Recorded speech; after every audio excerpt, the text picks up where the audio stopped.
Hello friends, welcome back to the channel. Today we're going to be dissecting this video called The Youth Group-ification of Church by a guy called Dizzy Disciple. And even though he is not a Christian fundamentalist, he references us in this video.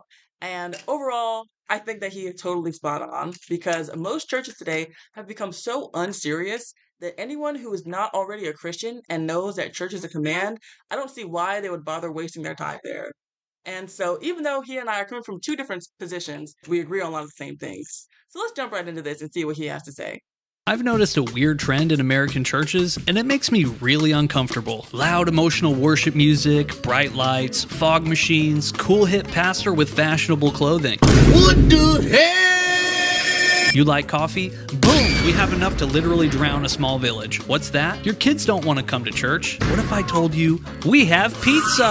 Truckloads of pizza. You want to talk to the pastor? Not so fast, bucko. They're gonna have to wait in line like the rest of us. Okay, I get it. None of these things are outright heretical, but it still has me wondering, how did church go from this to this?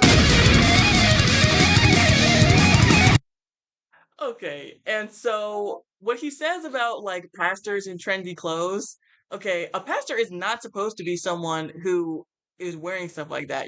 That stuff is not just trendy, which is debatable, but it's really expensive. And a pastor should not be someone who is wearing expensive clothes, flashy clothes, trying to, lift himself up in what he wears. Okay. So I guess, it's still not heretical, but it's not good for a pastor. And it's not something that you should be, doing if you're going to be leading a church.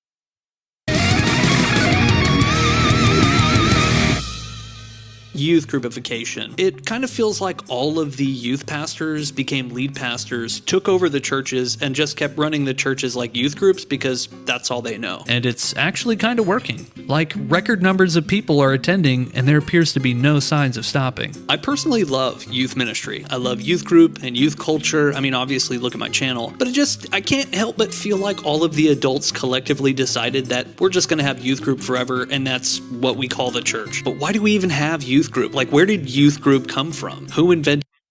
Not the Bible. That's where. Okay. So when you study out church in the Bible, even from the Old and New Testament, when it wasn't called church in the Old Testament, what you find is that when God's people are collected, they're all together.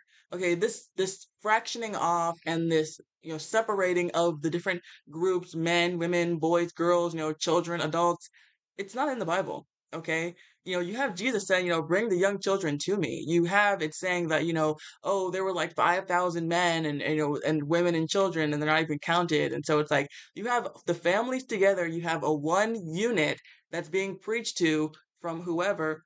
And so this dividing of the church, it's unbiblical, friend. It's what it is I believe that it's of the devil to divide and conquer. And so that way, you wouldn't have a youth groupification of church if you never had youth group and the youth pastors to rise up and become the pastors and then just bring all this foolishness into church. Okay, that would have never even had the ability to happen had we gotten away from this. But he's going to give you the more official answer. Youth group? Why don't we all just go to church as a family? The year is 1780, and a British journalist named Robert Reichus started what we know today as Sunday School. It was meant to educate underprivileged children in literacy and religious instruction, with a goal of deterring them away from a life of crime. This later influenced an American minister named Francis Edward Clark, and in 1881, he created what we know today as the very first youth group. It was called the Christian Endeavor Society. By 1887, there were 700 societies with over 50,000 members across 33 states.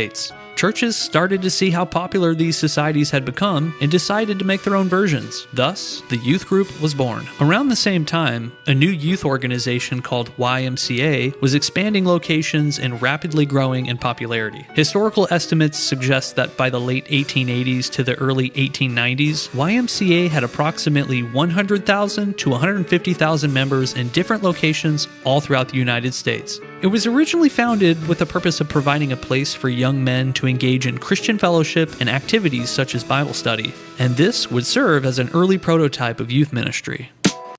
And this is actually my own side note.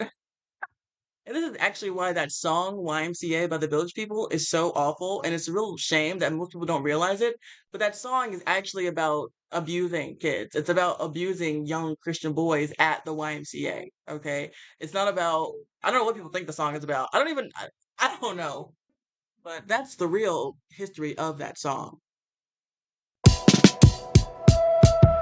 Did you know that YMCA stands for Young Men's Christian Association? Well, if you didn't know that, then you're an idiot, because that's common knowledge. Well, the YMCA is no longer a Christian association for young men. It's not even a Christian association at all. In modern times, they've since changed the target demographic to anyone of any faith and kind of just erased the whole Christian association and young men thing altogether. Ironically, the entire executive leadership team is comprised solely of non-Christian middle-aged women, and I just thought that was sad. Anyway, after World War II, modern youth culture began to develop as teens and young adults became powerful consumers that caused social norms to shift. This later shaped the way music, fashion, and media were created and how companies marketed. Many American churches, having a desire to stay relevant and reach younger generations, embraced modern youth culture and broke away from traditional family-structured services. Because of this, families were no longer in services together, but instead, they hired youth workers and split the services into age groups. This can be seen as a good and a bad thing, and for me it's a little bit of both, because I want my kids to be around other kids. Like, they should be learning things that are age appropriate. And I know how distracting.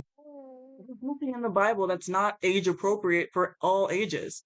Every word of God is pure, okay? So whether they're learning about the Song of Solomon or about Sodom and Gomorrah or about Judas and how he hanged himself or about how Samson asked God to let him die, so technically, ended his own life. Everything in the Bible is good. All words of God are pure. And so there's nothing that my kids shouldn't be hearing from the main pulpit if that's what's being discussed from the Bible.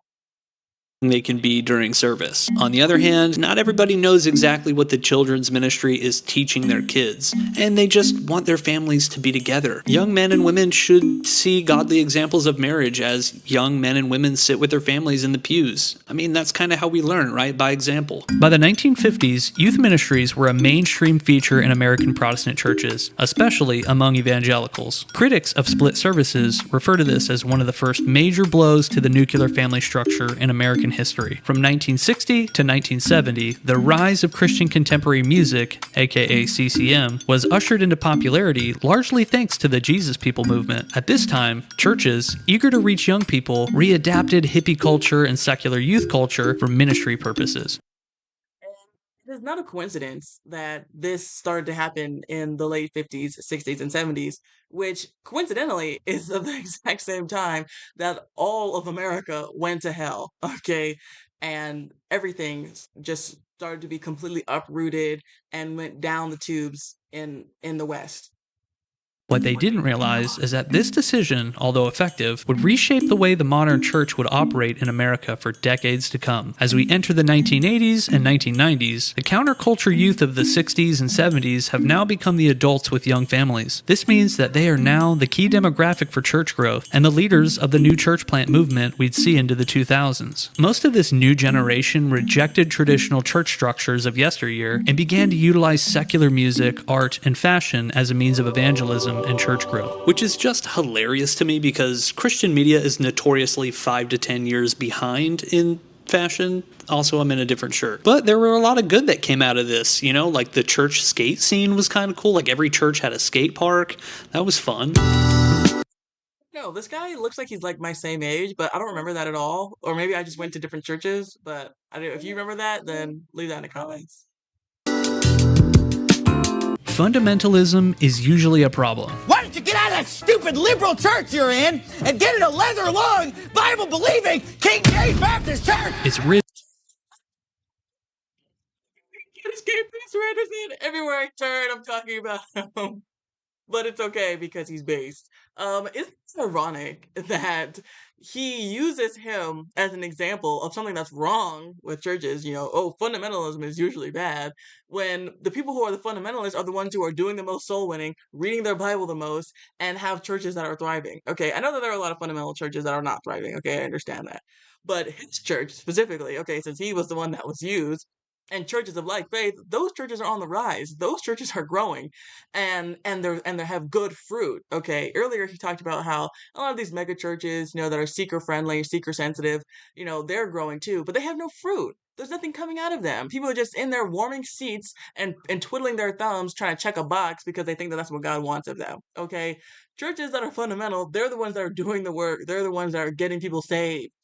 Rigid, legalistic, and can drive people away from the faith by prioritizing rules over relationship. A rigid I hear that all the time. Oh, we're driving people away because we're legalistic and because we're not loving, all this other stuff.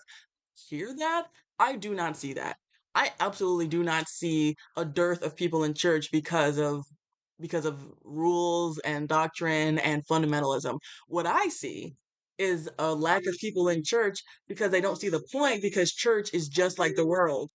I've heard of way more stories of people leaving a church because something secular and ungodly was going on in the church, like the pastor was stealing money or he was sleeping around, or there was some big church split, and then like it was something that was not of God was going on. I've heard of way more people leaving churches for reasons like that than I've ever heard of people leaving a church because, oh, I didn't want to go to that church anymore because they told me I had to stop fornicating or they told me I had to stop drinking.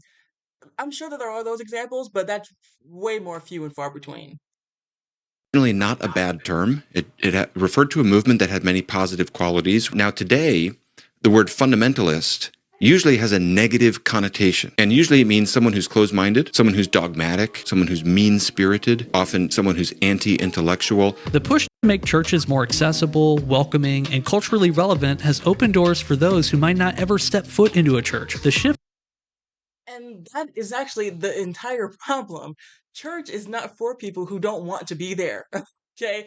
Idea that we need to make church for people who don't like church is completely flawed from the ground up. Church is not supposed to be a place where just anybody just comes in, just swinging through the door, and it's like, oh well, this needs to be catered for me. This needs to be what I want. This needs to be suited to my taste. No, church is actually supposed to be an oasis for God's children and for Christians to be able to refresh and refuel from being out in the world and enjoy fellowship with their fellow believers. Okay, that's the main purpose of church, is to be fellowshipping with other Christians, not so that the world can come in like they have everything else. I mean, they have everywhere else. They have work, school, clubs, bars. Why do they need to have church too? Away from the fire and brimstone sermons and dour hymnals has allowed churches to connect with younger generations who crave authenticity over dogma. The use of contemporary Absolutely. Is why a lot of young people like me end up in the new IFB, because these mega churches, these non-denom churches, they're inauthentic. They're very formulaic and robotic, and I think he goes on to say that later on in the video. But you walk in there and you don't feel like an individual, you feel like just a number. They hand you some visitor card and they want to sit you somewhere way up and high, and you gotta look at the pastor on a Jumbotron. That's not authentic. music, relatable language, and creative environments can break down barriers, making the gospel feel approachable rather than archaic. For many, a church that feels alive, vibrant worship, engaging visuals, and even a decent cup of coffee can be a gateway to exploring Christianity in a world that's increasingly secular. I think the modern church has done a lot of great things, right? They've created an environment that is inviting. They've talked about things that the traditional church wouldn't otherwise talk about, like mental health. So just because something's new doesn't mean it's bad. It doesn't mean it's good, but it definitely doesn't mean it's bad either. A lot of the old hymns that we know and love started off as new songs, right? And I'm sure that there was somebody out there protesting those, saying, no, we got to get back to the traditions of just humming. No words. Remember, we just hum.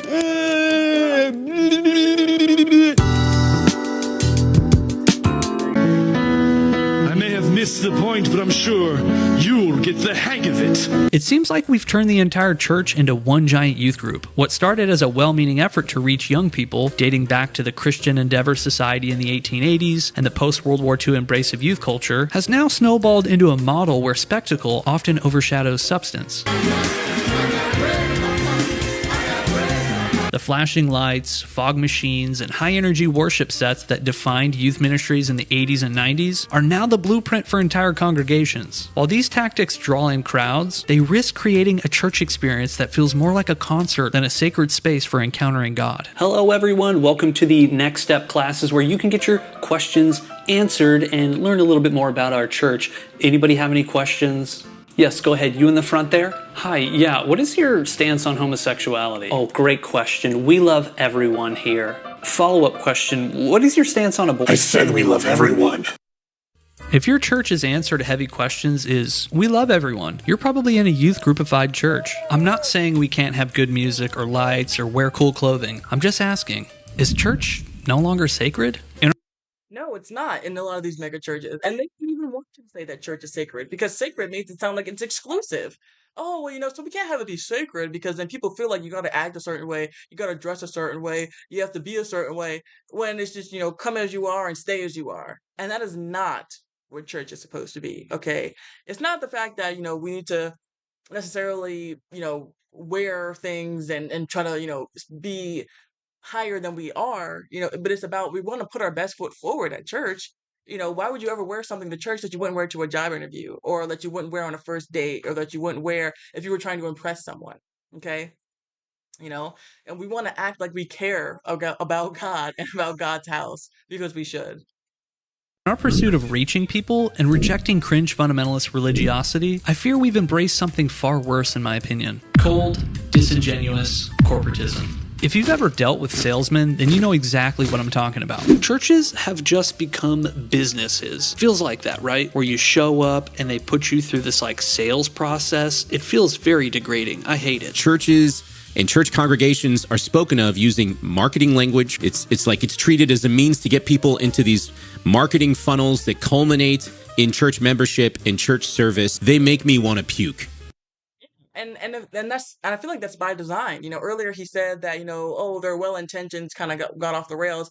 I'm not so sure that their intentions were ever really pure because at the end of the day, we have to remember that as Christians, especially as Christians, that, we wrestle not against flesh and blood.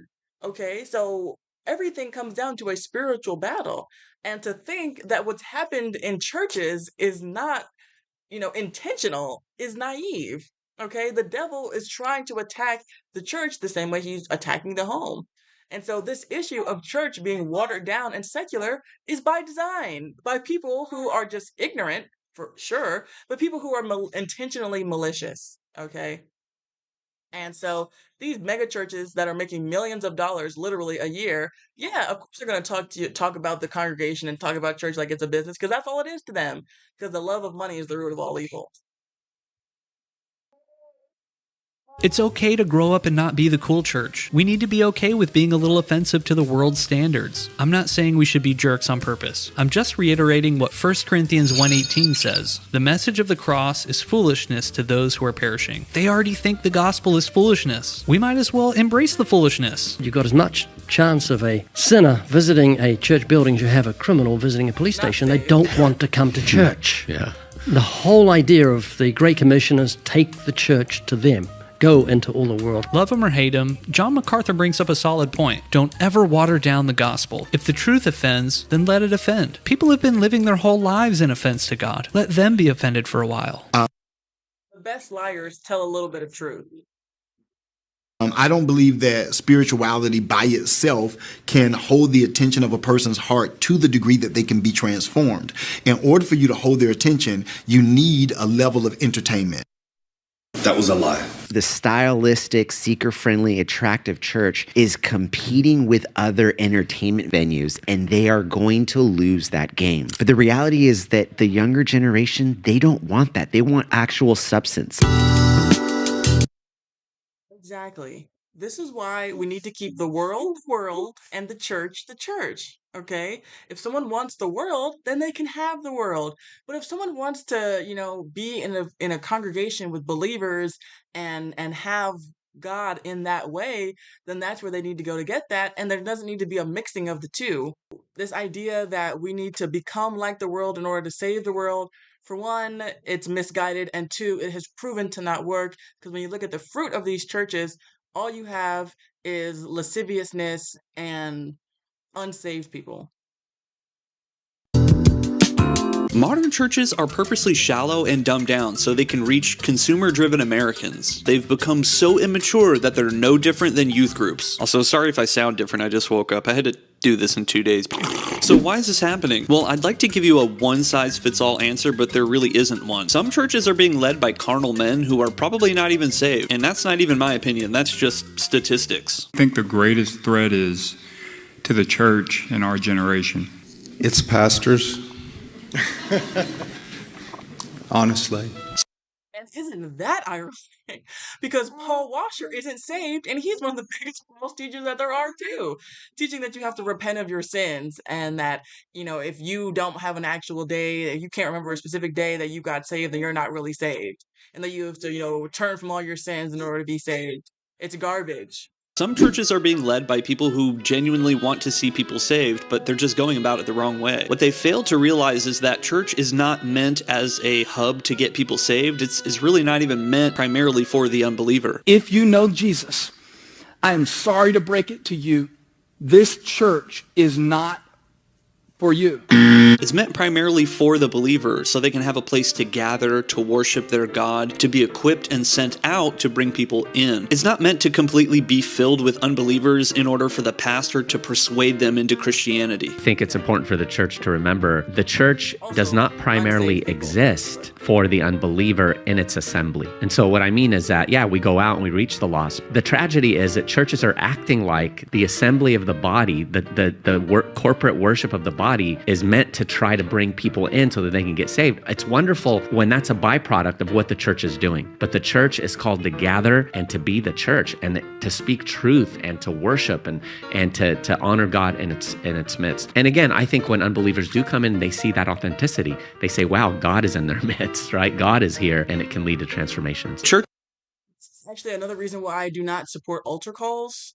Okay, so if you're uningratiated, then an altar call is basically when the pastor will call up the unsaved primarily, but also Christians who are backslidden and want to rededicate their life to Christ. But it's primarily for the unsaved. The pastor will call them up at the end of service and give this invitation to try to get people saved and bring them up to the altar so that way they can believe on Christ and someone will walk through the plan of salvation with them. I don't believe in that. I do not support that at all. It's performative, and you never see an example of that in the Bible. Okay, like they said, even though those people aren't saved, even a broken clock is right twice a day. It's not the purpose of the church for unsaved people to flock to it and then get saved. The point of church is so that way saved people can, get taught and get wisdom and get fellowship. The primary thing about church is fellowship with other saved people, like-minded Christians. And so churches don't need altar calls. They just need to focus on preaching the word and being, a legitimate area for Christians together, and then teaching how to get people saved when the people that are in the church go out the church doors. Churches, having a desire to reach consumer-driven unbelievers, decided to throw away all the things that make the church the church. So if you want to reach consumer-driven, unbelieving Americans, then you're going to have to throw out all the stuff that would offend them. Like theology, learning the Bible, and instead of giving them the gospel, we've created thousands, probably millions of false conversions. Now, I'm not saying that unbelievers don't belong in the church, because absolutely they do. We should go out and bring them in, but we should do that as a body. We shouldn't leave that up to the marketing team. But we need to go out, get them saved, and then bring them in. Okay, a crucial step. There's almost no point to even bringing unbelievers to these churches anyways, because they're not hearing the gospel that saves. They're getting these motivational speeches that give them life advice and, send them on their way, which is exactly what the American consumer wants. Youth group-ification has little to do with the size of the church, so whether or not you go to a big church or a small church, that's not the problem. It has everything to do with the spiritual maturity of a church and the approach they take to get people in the door. At the end of the day, if somebody who wants something different than the world has to offer comes to your church and gets exactly what the world is offering, then we have a problem. I think we should give them something different. Okay, bye. So yeah, like I said, he and I don't see everything, eye to eye, but that's okay, because overall his points are great and he's totally spot on. And so, friends, if you have a crazy story of how you go into one of these modern non-denom churches, because that's really what it is, it's these non-denom churches that are the major offenders, okay, with the Justin Timberlake style concerts and the fog machines and putting out albums and things like that. So yeah, it's the non-denom churches really that are catching the ire. But let me know if you have any crazy stories about something that you've seen at church and we're just like, yep, this is definitely not the house of God anymore. And be sure to like, comment, and subscribe, and I'll talk to you guys again real soon.